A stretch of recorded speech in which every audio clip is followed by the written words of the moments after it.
如果你的比亚迪下雨天雨刮刮不干净，而且还有异响，那就表明需要更换雨刮了。因为雨刮它是长期暴露在室外，风吹日晒，老化特别快，建议呢半年更换一次。比亚迪更换新的雨刮器也非常简单。第一步，你好，小迪，在呢。打开前雨刮检修。好的，已开启。在雨刮器下面垫一条毛巾，防止它回弹砸伤玻璃，然后按住卡扣，把旧的雨刮器拿下来。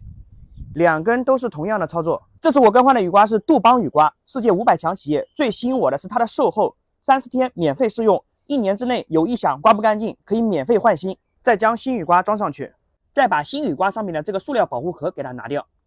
最后一步，你好，小迪。Hello。关闭前雨刮检修。